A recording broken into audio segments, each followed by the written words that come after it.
Selamat datang di presentasi kami untuk memenuhi tugas sistem operasi dengan judul Keamanan Sistem File dan pada Sistem Operasi Windows.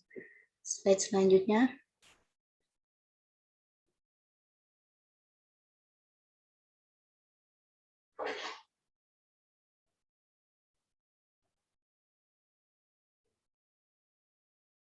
Dengan dosen pengampu Ade Chandra Saputra Eskom MCS, Fakultas Teknik Jurusan Teknik Informatika.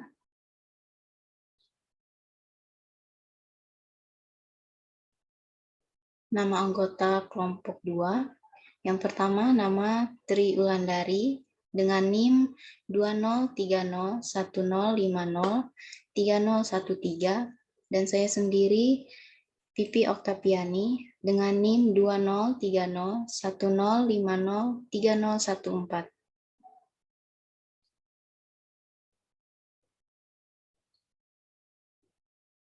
Pengamanan sistem operasi. Implementasi pengamanan sangat penting untuk menjamin sistem tidak diinterupsi dan diganggu.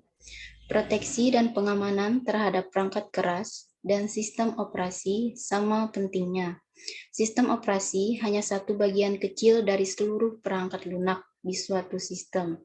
Tetapi karena sistem operasi mengendalikan pengaksesan ke sumber daya, di mana perangkat lunak lain meminta pengaksesan sumber daya lewat sistem operasi, maka sistem operasi menempati posisi yang penting dalam pengamanan sistem. Slide selanjutnya.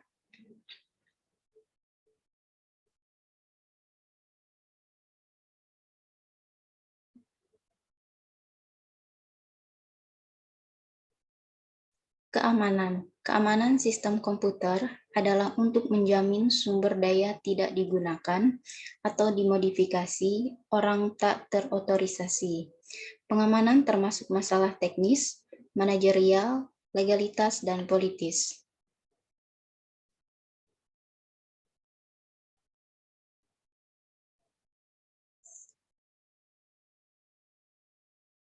Keamanan sistem. Keamanan sistem terbagi menjadi 3, yaitu yang pertama keamanan eksternal atau external security berkaitan dengan pengamanan komputer dari penyusup atau hacker dan bencana seperti kebakaran, kebanjiran, dan lainnya.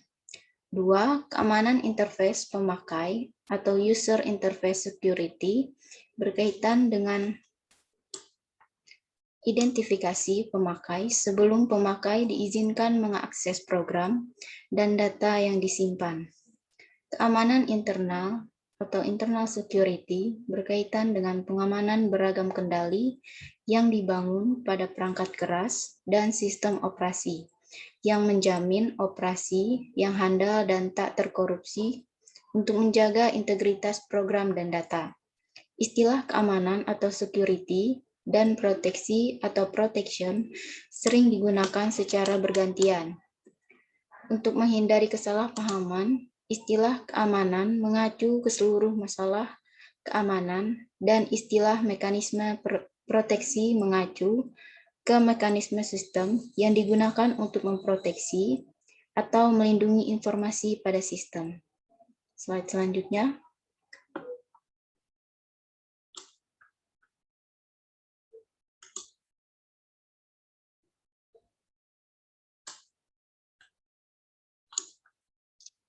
Masalah-masalah keamanan.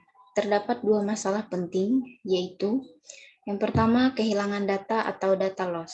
Dapat disebabkan karena bencana, contohnya kebakaran, gempa bumi, kerusuhan, dan bencana lainnya. B. Kesalahan perangkat keras dan perangkat lunak. Contohnya ketidakberfungsian pemproses, disk atau tab yang tidak terbaca, kesalahan telekomunikasi, kesalahan program atau bugs. C. Kesalahan atau kelalaian manusia. Contohnya, kesalahan pemasukan data, memasang tab atau disk yang salah, eksekusi program yang salah. Yang kedua, penyusup atau hacker. Terdiri dari A. Penyusup pasif, yaitu yang membaca data yang tak diotorisasi. B. Penyusup aktif, yaitu mengubah data yang tak diotorisasi. Kategori penyusupan. Dirikan mata pemakai non-teknis. Pada sistem time sharing, kerja pemakai dapat diamati orang sekelilingnya. Bila dengan lirikan itu dapat mengetahui apa yang diketik saat pengisian password, maka pemakai non-teknis dapat mengakses fasilitas yang bukan haknya. Penyadapan oleh orang dalam, usaha hacker dalam mencari uang, dan spionase militer atau bisnis. Slide selanjutnya.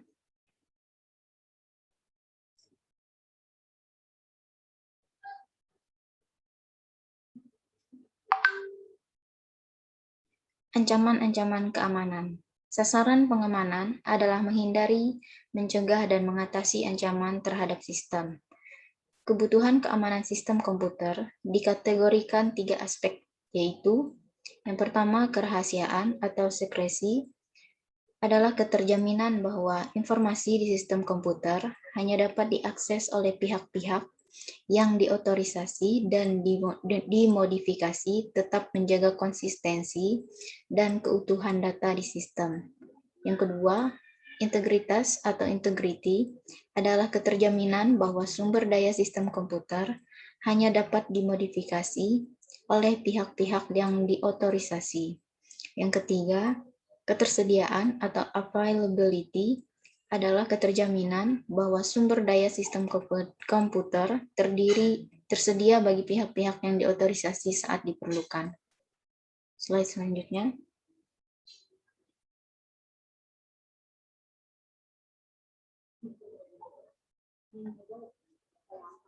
Tipe-tipe ancaman keamanan sistem dapat dimodelkan dengan memandang fungsi sistem komputer sebagai penyedia informasi.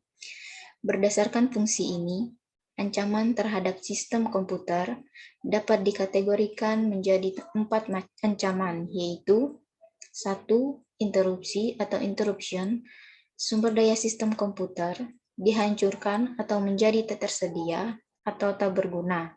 Interupsi merupakan ancaman terhadap ketersediaan. Contohnya, penghancur bagian perangkat keras seperti hard disk, pemotongan kabel komunikasi. 2. Intersepsi atau interception. Pihak tak diotorisasi dapat mengakses sumber daya. Interupsi merupakan ancaman terhadap kerahasiaan. Pihak tak diotorisasi dapat berupa orang atau program komputer.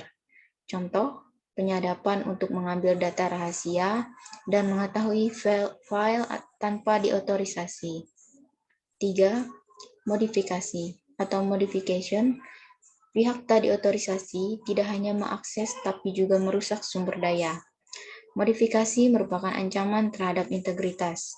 Contoh, mengubah nilai-nilai file data, mengubah program sehingga bertindak secara berbeda, memodifikasi pesan-pesan yang ditransmisikan pada jaringan. Yang keempat, fabrikasi atau fabrication. Pihak tak diotorisasi menyisipkan atau memasukkan objek-objek palsu ke sistem. Fabrikasi merupakan ancaman terhadap integritas. Contoh, memasukkan pesan-pesan palsu ke jaringan dan penambahan record ke file. Slide selanjutnya.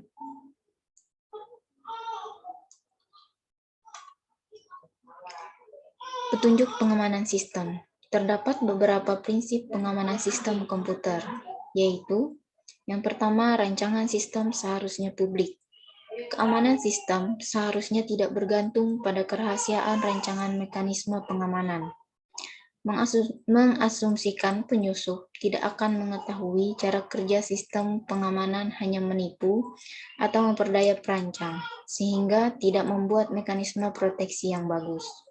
2. Dapat diterima. Skema yang dipilih harus dapat diterima secara psikologis. Mekanisme proteksi seharusnya tidak mengganggu kerja pemakai dan memenuhi kebutuhan otorisasi pengaksesan. Jika mekanisme tidak mudah digunakan, maka tidak akan digunakan atau digunakan secara tak benar. 3. Pemeriksaan otoritas saat itu. Sistem tidak seharusnya memeriksa izin dan menyatakan pengaksesan diizinkan.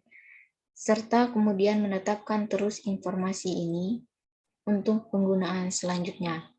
Banyak sistem memeriksa izin ketika file dibuka, dan setelah itu, operasi-operasi lain tidak diperiksa. Pemakai membuka file dan lupa menutup file akan terus dapat walaupun memiliki file telah mengubah atribut proteksi file. Keempat, kewenangan serendah mungkin. Program atau pemakai sistem seharusnya beroperasi dengan kumpulan wewenang serendah mungkin yang diperlukan untuk menyelesaikan tugasnya. Default sistem yang digunakan harus tak ada akses sama sekali. 5. Mekanisme yang ekonomis.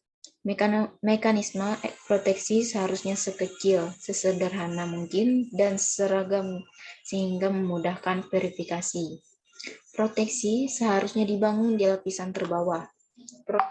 Proteksi merupakan bagian integral rancangan sistem, bukan mekanisme yang ditambahkan pada rancangan yang telah ada. Slide selanjutnya. Otentifikasi pemakai. Kebanyakan proteksi didasarkan asumsi sistem mengetahui identitas pemakai. Masalah identifikasi pemakai ketika login disebut otentifikasi pemakai atau user authentication.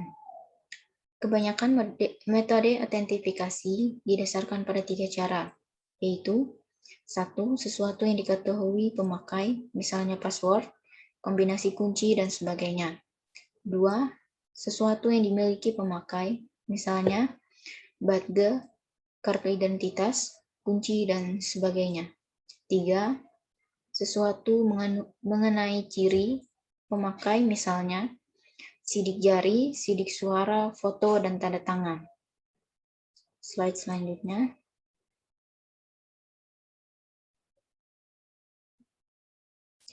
Pembatasan dapat dilakukan sehingga memperkecil peluang penembusan oleh pemakai yang tak diotorisasi. Misalnya, pembatasan login. Login hanya diperbolehkan pada terminal tertentu, hanya ada waktu dan hari tertentu, pembatasan dengan callback, pembatasan jumlah usaha login. Login dapat dilakukan siapapun. Bila telah sukses login, sistem segera memutuskan koneksi dan memanggil nomor telepon yang telah disepakati. Penyusup tidak dapat menghubungi lewat sembarang saluran telepon, tapi hanya pada saluran telepon tertentu. Login dibatasi sampai 3 kali dan segera dikunci dan diberitahu ke administrator. Semua login direkam dan sistem operasi melaporkan informasi-informasi berikut. Waktu yaitu waktu pemakai login, dan terminal yaitu terminal di mana pemakai login. Slide selanjutnya.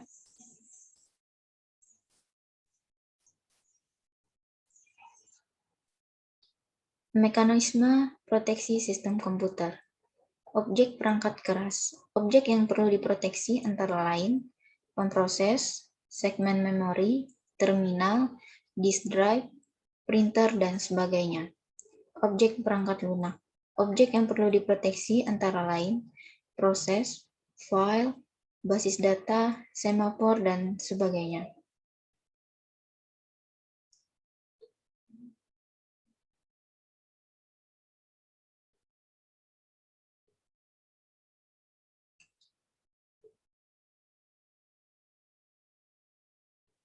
Akses kontrol matriks. Masalah proteksi adalah mengenai cara mencegah proses-proses mengakses objek-objek yang tidak diotorisasi. Mekanisme ini juga harus memungkinkan membatasi proses-proses ke suatu subset operasi legal yang diperlukan. Misalnya, proses A dapat membaca file F, tapi tidak menulisinya. Agar dapat menyediakan mekanisme proteksi berbeda, dikembangkan berdasar konsep domain. Domain adalah himpunan pasangan atau hak objek. Tiap pasangan menspesifikasikan objek dan suatu subset operasi yang dapat dilakukan terhadapnya. Hak dalam konteks ini berarti izin melakukan suatu operasi. Proses berjalan pada suatu domain proteksi, yaitu proses merupakan anggota suatu domain atau beberapa domain. terdapat kumpulan objek yang dapat diakses proses. Untuk tiap objek, proses mempunyai suatu kumpulan hak terhadap objek itu. Proses-proses dapat juga beralih dari satu domain ke domain lain selama eksekusi. Aturan peralihan domain ini bergantung pada sistem.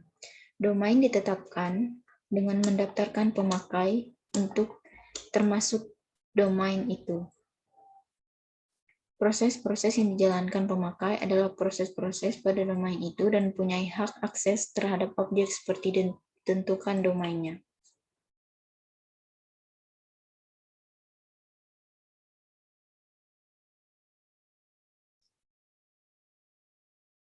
Cara menyimpan informasi anggota domain. Secara konseptual adalah berupa satu matriks besar di mana baris menunjukkan domain, kolom menunjukkan objek. Tiap elemen matriks mendaftar hak-hak yang dimiliki domain terhadap objek. Dengan matriks ini, sistem dapat mengetahui hak pengaksesan terhadap objek. Untuk sistem-sistem yang mengizinkan peralihan domain, dimodelkan dengan menganggap domain sebagai objek, yaitu jika terdapat operasi enter, berarti mempunyai hak berpindah domain. Untuk sistem-sistem yang mengizinkan peralihan domain, dimodelkan dengan menganggap domain sebagai objek, yaitu jika terdapat operasi enter, berarti mempunyai hak berpindah domain.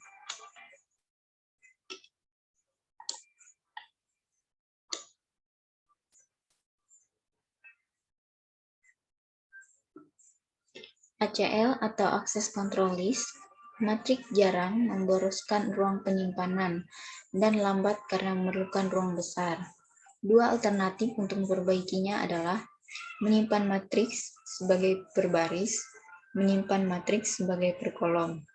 Teknik yang digunakan adalah mengasosiasikan tiap objek dengan senarai terurut, berisi semua domain yang boleh mengakses dan operasi-operasi yang dibolehkan atau bagaimana. Teknik ini menghasilkan senarai disebut ACL. Tiap ACL yang disebutkan dikurung menyatakan komponen UID atau user ID, git, atau group ID, dan hak akses. Dengan ACL dimungkinkan mencegah UID, git spesifik mengakses objek sementara, mengizinkan yang lain. Pemilik objek dapat mengubah ACL kapanpun. Cara ini untuk mempermudah pencegahan atau pelarangan pengaksesan yang sebelumnya diperbolehkan. Penyimpanan dilakukan hanya untuk isian yang tak kosong.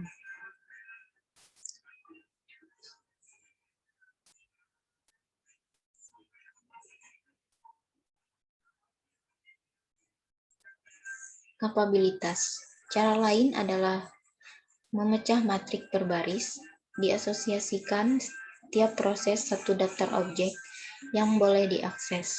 Bila terdapat tanda operasi yang diizinkan padanya atau domainnya, ancaman-ancaman canggih terhadap sistem komputer adalah program yang mengeksploitasi kelemahan sistem operasi. Kita berurusan dengan program aplikasi, begitu juga program utilitas seperti editor dan kompilator. Penjelasan selanjutnya akan dilanjutkan oleh teman saya, Tri Ulandari. Baiklah, saya akan lanjutkan.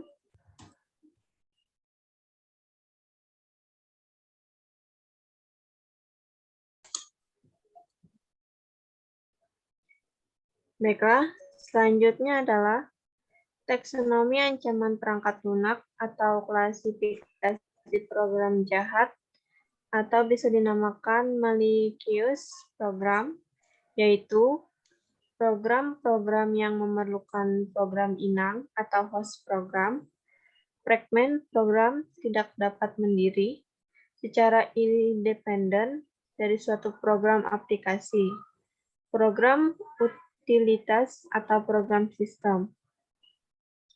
Program-program yang tidak memerlukan program inang, program sendiri yang dapat dijadwalkan dan dijalankan oleh sistem operasi.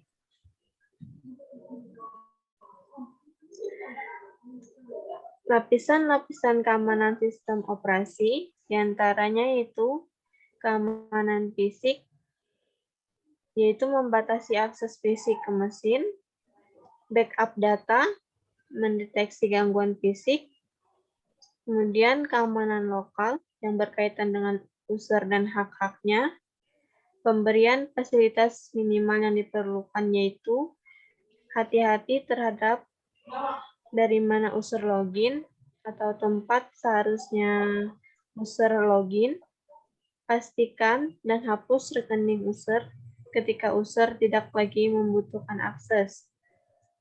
Selanjutnya, keamanan file dan sistem file. Directory home, user tidak boleh mengakses perintah mengubah sistem, seperti partisi, perubahan device, dan lain-lain. Dilakukan setting limit sistem file, atur akses dan permission file, selalu cek program-program yang tidak dikenal. Kemudian keamanan password dan enkripsi. Hati-hati terhadap brute force attack dengan membuat password yang baik. Selalu mengenkripsi file yang dipertukarkan. Lakukan pengamanan pada level tampilan seperti screensaver. Kemudian keamanan kernel. Selalu update kernel sistem operasi. Ikuti review bagus dan kekurangan-kekurangan pada sistem operasi. Kemudian keamanan jaringan, waspadai paket sniffer yang sering menyadap port Ethernet, lakukan prosedur untuk mengecek integritas data, dan yang terakhir, verifikasi informasi DNS. Selanjutnya itu pembagian atau taksonomi penghasilan tipe-tipe program jahat sebagai berikut. Contohnya seperti bakteria. Bakteria ini adalah suatu program yang mengonsumsi sumber daya sistem dengan mereplikasi dirinya sendiri. Bakteria tidak dapat eksplisit merusak file. Tujuannya ini hanya satu, yaitu mereplikasi dirinya. Program bakteria yang sederhana bisa hanya mengeksekusi 2 kopian dirinya secara simultan pada sistem multi-programming atau menciptakan 2 file baru. Masing-masing adalah kopian file program bakteria. Kedua kopian ini kemudian mengcopy 2 kali, dan seterusnya. Selanjutnya, logic bombs. Logic bombs ini adalah logik yang ditempelkan pada program komputer agar memeriksa suatu kumpulan kondisi di sistem. Ketika kondisi-kondisi yang dimaksud ditemui, maka logik mengeksekusi suatu fungsi yang menghasilkan aksi-aksi tak diotorisasi. Logic bomb menempel pada suatu program resmi yang diset meledak ketika kondisi-kondisi tertentu dipenuhi. Contohnya pada kondisi untuk memicu logic bomb adalah ada atau tidak adanya file-file tertentu, hari tertentu baru minggu atau tanggal, atau pemakai menjalankan aplikasi tertentu. Begitu terpicu, bom mengubah atau menghapus data atau seluruh file, menyebabkan mesin terhenti atau mengerjakan perusahaan lainnya. Selanjutnya yaitu trapdoor. Trapdoor adalah titik masuk tak terdokumentasi rahasia di satu program untuk memberikan akses tanpa metode-metode autentifikasi normal. Trapdoor sendiri dipakai secara benar selama bertahun-tahun oleh pemrogram untuk mencari kesalahan program. Debugging dan testing biasanya dilakukan pemrogram saat mengembangkan aplikasi. Untuk program yang mempunyai prosedur, autentifikasi atau setup lama, atau memerlukan pemasukan nilai-nilai berbeda untuk menjalankan aplikasi, maka debugging akan lama bila harus melewati prosedur-prosedur tersebut. Untuk debug program jenis ini, pengembang membuat kewenangan khusus atau menghilangkan keperluan setup dan autentifikasi. Trapdoor sendiri adalah kode yang menerima suatu barisan, masukan khusus atau dipicu dengan menjalankan ID pemakai tertentu atau barisan kejahatan tertentu. Trapdoor sendiri menjadi ancaman ketika digunakan program jahat untuk memperoleh pengaksesan tak diotorisasi. Pada kasus nyata, auditor atau pemeriksa perangkat lunak dalam menemukan trapdoor pada produk perangkat lunak, di mana nama pencipta perangkat lunak berlaku sebagai password yang meminta proteksi perangkat lunak yang dibuatnya. Adalah sulit mengimplementasikan kendali-kendali perangkat lunak untuk trapdoor.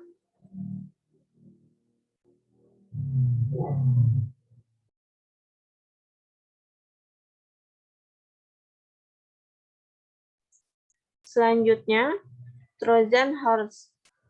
Trojan Horse adalah rutin tag terdokumentasi rahasia ditempelkan dalam suatu program berguna.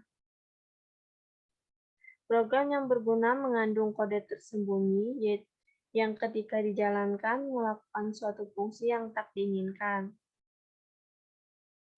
Pemrograman Trojan Horse digunakan untuk melakukan fungsi-fungsi secara tidak langsung, di mana pemakai tak diotorisasi tidak dapat melakukannya secara langsung. Contohnya, untuk dapat mengakses file-file pada pemakai lain pada sistem dipakai bersama. Pemakai dapat menciptakan program Trojan Horse. Trojan Horse ini ketika program dieksekusi akan mengubah izin-izin file sehingga file tersebut dapat dibaca oleh sembarang pemakai. Pencipta program dapat menyebarkan ke pemakai-pemakai yang lain dengan menempatkan program di direktori bersama dan dinamai programnya sedemikian rupa sehingga disangka sebagai program utilitas yang berguna. Program Trojan Horse yang sulit dideteksi adalah kompilator yang dimodifikasi sehingga menyisipkan kode tambahan ke program-program tertentu begitu dikompilasi, seperti program login. Kode penciptaan trapdoor pada program login yang mengizinkan pencipta log ke sistem menggunakan password khusus. Trojan Horse jenis ini tidak pernah dapat ditemukan jika hanya membaca program sumber. Motivasi lain dari Trojan Horse adalah menghancurkan data. Program muncul sebagai melakukan fungsi-fungsi berguna, contohnya seperti kalkulator, tapi juga secara diam-diam menghapus file-file pemakai.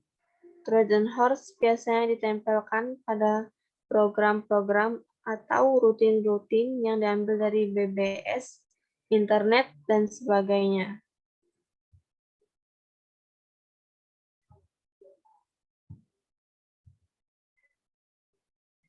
Virus. Virus adalah kode yang ditempelkan dalam suatu program yang menyebabkan pengkopian dirinya disisipkan ke satu program lain atau lebih. Program menginfeksi program-program lain dengan memodifikasi program-program itu. Modifikasi itu termasuk memasukkan kopian program virus yang kemudian dapat menginfeksi program-program lain. Selain hanya propagasi, virus biasanya melakukan fungsi yang tak diinginkan, seperti virus biologis. Pada virus komputer terdapat kode instruksi yang dapat membuat kopian sempurna dirinya. Ketika komputer yang terinfeksi berhubungan atau kontak langsung dengan perangkat lunak yang belum terinfeksi, kopian virus memasuki program baru. Infeksi dapat menyebar dari komputer ke komputer melalui pemakai-pemakai yang menukarkan disk atau mengirim program melalui jaringan. Pada lingkungan jaringan, kemampuan mengakses aplikasi dan layanan-layanan komputer lain merupakan fasilitas sempurna penyebaran virus. Worm. Worm adalah program yang dapat mereplikasi dirinya dengan mengirim kopian-kopian dari komputer ke komputer lewat hubungan jaringan. Begitu tiba, worm diaktifkan untuk mereplikasi dan propagasi kembali. Selain hanya propagasi, worm biasanya melakukan fungsi yang tak diinginkan. Network worm menggunakan hubungan jaringan yang menyebar dari sistem ke sistem lain. Sekali aktif di suatu sistem, network worm dapat berlaku seperti virus atau bakteri.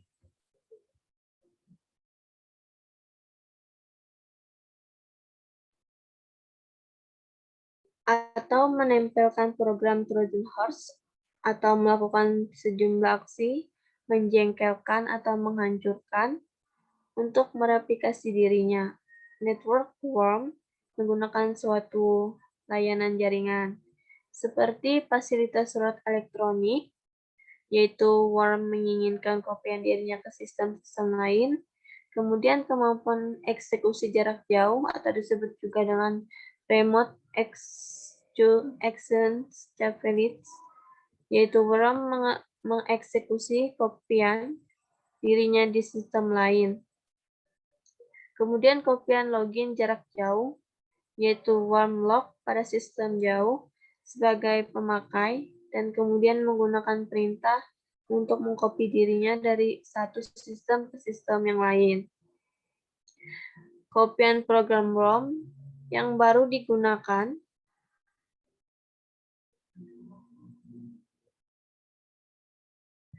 kemudian dijalankan di sistem jauh dan melakukan fungsi-fungsi lain yang dilakukan di sistem itu.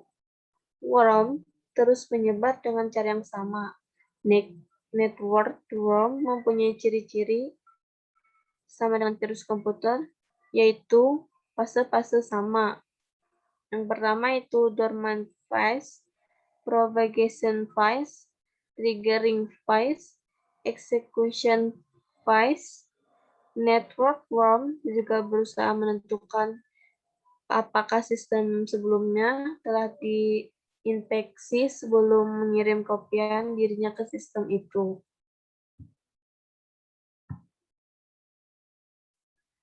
Selanjutnya yaitu tipe-tipe virus. Saat ini perkembangan virus masih berlanjut.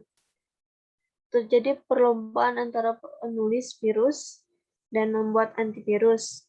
Begitu satu tipe dikembangkan antivirusnya, tipe virus yang lain muncul. Klasifikasi tipe virus adalah sebagai berikut. Yang pertama yaitu parasitic virus. Parasitic virus ini merupakan virus tradisional. Dari bentuk virus yang paling sering, tipe ini mencontohkan dirinya ke file exec. Virus mereplikasi ketika program terinfeksi, dieksekusi dengan menjadi file-file exec lain untuk diinfeksi. Selanjutnya itu stealth virus, di mana virus yang bentuknya telah dirancang agar dapat menyembunyikan diri dari deteksi perangkat lunak antivirus. Selanjutnya itu memory resident virus. Virus memuatkan diri ke memori utama sebagai bagian program yang menetap. Virus menginfeksi setiap program yang dieksekusi. Kemudian boot sektor virus. Virus menginfeksi master boot record atau boot record dan menyebar saat sistem dibuat dari disk yang berisi virus. Yang terakhir yaitu polymorphic virus. Virus bermutasi setiap kali melakukan infeksi. Deteksi dengan penandaan virus tersebut tidak dimungkinkan. Penulis virus dapat melengkapi dengan alat-alat bantu penciptaan virus baru atau virus creation toolkit, yaitu rutin untuk menciptakan virus-virus baru. Dengan alat bantu ini, penciptaan virus baru dapat dilakukan dengan cepat. Virus-virus yang diciptakan dengan alat bantu biasanya kurang canggih dibanding virus-virus yang dirancang dari awal. Antivirus. Virus masuk ke sistem. Sasaran ini tidak mungkin dilakukan sepenuhnya. Pencegahan dapat mereduksi sejumlah jaringan virus. Setelah pencegahan terhadap masuknya virus, maka pendekatan berikutnya yang dapat dilakukan adalah yang pertama yaitu deteksi. Begitu infeksi telah terjadi, tentukanlah apakah infeksi memang telah terjadi dan cari lokasi virus. Yang kedua, identifikasi. Begitu virus terdeteksi, maka identifikasi virus yang menginfeksi program. Selanjutnya itu penghilangan. Begitu virus dapat diidentifikasi, maka hilangkan semua jejak virus dari program yang terinfeksi dan program dikembalikan ke semua atau sebelum terinfeksi. Jika deteksi virus sukses dilakukan, tapi identifikasi atau penghilangan jejak tidak dapat dilakukan, maka alternatif yang dilakukan adalah menghapus program yang terinfeksi dan copy kembali backup program yang masih bersih. Sebagaimana virus berkembang dari yang sederhana menjadi semakin canggih. Begitu juga paket perangkat lunak antivirus. Saat ini program antivirus semakin kompleks dan canggih. Selanjutnya itu akses control. Akses control pada sistem operasi mengatur kemampuan akses user dalam suatu jaringan, komputer atau aplikasi. Sistem akses control pada jaringan data umumnya menggunakan firewall. Firewall akan bertindak sebagai pelindung atau pembatas terhadap orang-orang yang tidak berhak mengakses jaringan tersebut. Kemudian kemampuan-kemampuan firewall antara lain yaitu IP hitting atau muffing. Ini mengakibatkan IP address dalam jaringan ditranslasikan ke suatu IP address yang baru. Dengan demikian, IP address dalam jaringan tidak akan dikenali di internet. Yang kedua yaitu privilege limitation. Kemampuan ini kita juga bisa membatasi pada user jaringan sesuai dengan otorisasi atau hak-hak yang diberikan kepadanya. Kemudian outside limitation dapat membatasi pada para user dalam jaringan untuk mengakses ke alamat-alamat tertentu di luar jangkauan kita. Kemudian insert limitation yaitu memperolehkan orang luar untuk mengakses informasi yang tersedia dalam salah satu komputer dalam jaringan kita. Selain itu, tidak diperbolehkan untuk mengakses seluruh komputer yang terhubung ke jaringan kita. Kemudian yang terakhir itu password dan encrypted authentication. Beberapa user di luar jaringan memang diizinkan untuk masuk ke jaringan kita. Untuk mengakses data, dengan terlebih dahulu harus memasukkan password khusus yang sudah terenkripsi. Selanjutnya itu ada 3 macam pembagian berdasarkan cara kerjanya, yaitu Internet Firewalls, merupakan sistem atau grup sistem yang memberikan kebijakan keamanan pada hubungan antara jaringan korporasi dan internet. Firewall mengatur layanan-layanan apa yang bisa diakses dari luar sistem. Internet firewall dapat berupa perangkat fisik atau software yang menyaring header paket tergantung pada kebijakan keamanan.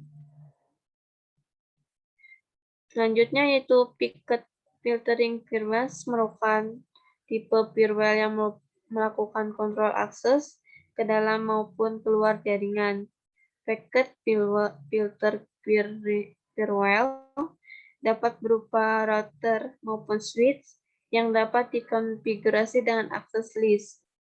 Izin maupun penolakan akses didasarkan pada protokol, port asal maupun port tujuan alamat IP asal maupun tujuannya. Yang terakhir yaitu application proxy atau proxy firewall.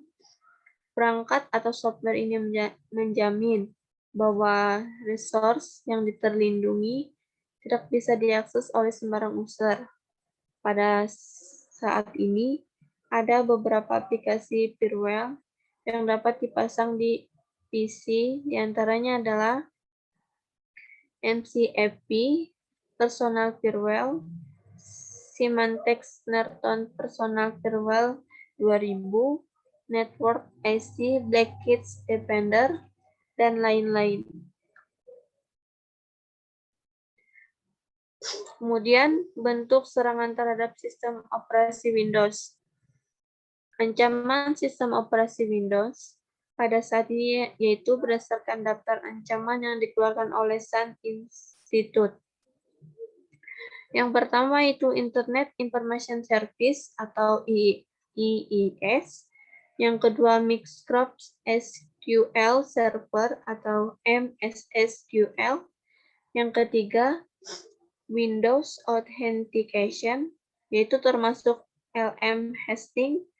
Keempat, Internet Explorer atau AA.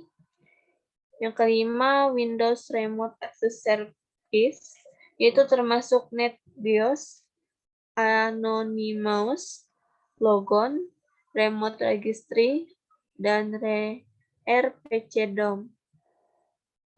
Keenam, Microsoft Data Access Components atau MDAC. Ketujuh, Windows Scripting Host atau WSH, Microsoft Outlook dan Outlook Express. Kedelapan, Microsoft Outlook dan Outlook Express. Kesembilan, Windows Peer-to-Peer File Sharing atau P2P.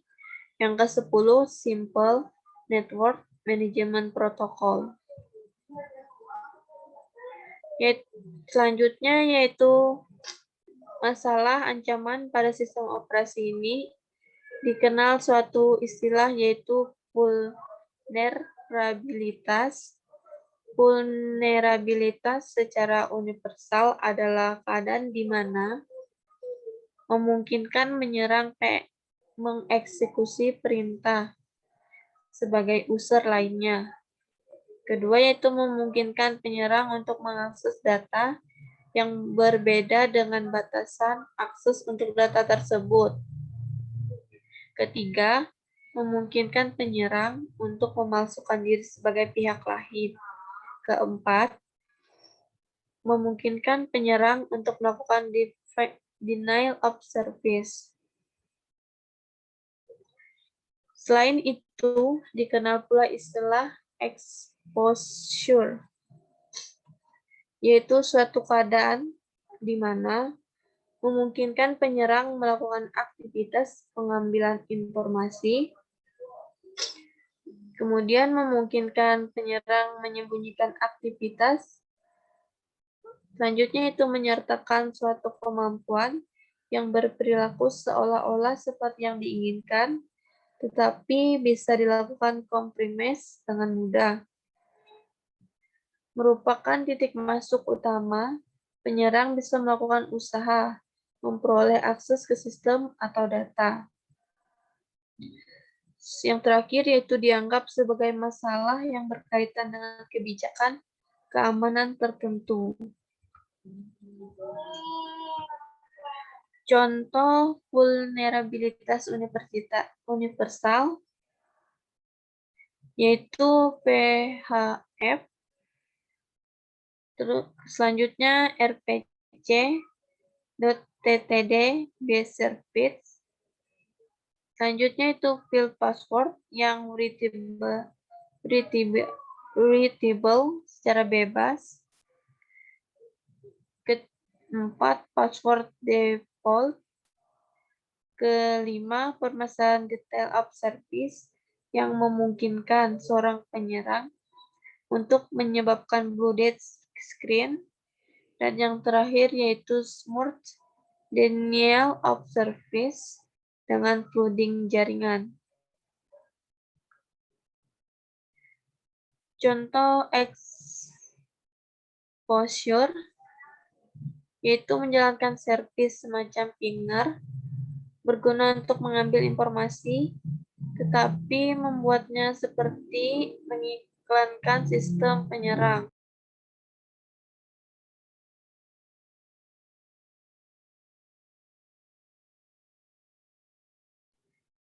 Setting dan konfigurasi yang tidak tepat pada kebijakan audit Windows NT. Kemudian menjalankan servis yang biasa menjadi titik serang, misalnya HTTP, FTP, atau SMTP. Terakhir yaitu pemakaian aplikasi atau servis yang biasa diserang dengan sukses memakai metode brute force.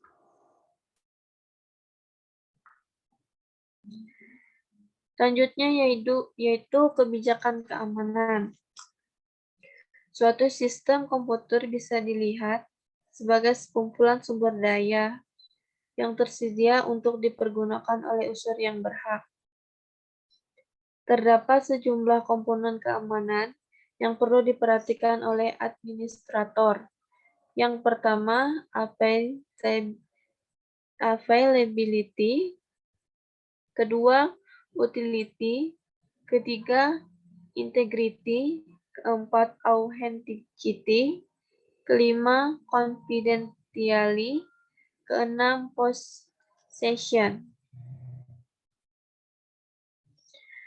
Mungkin itu saja yang bisa kami jelaskan dari tugas yang Bapak berikan, yaitu tentang keamanan sistem pada operasi sistem Windows.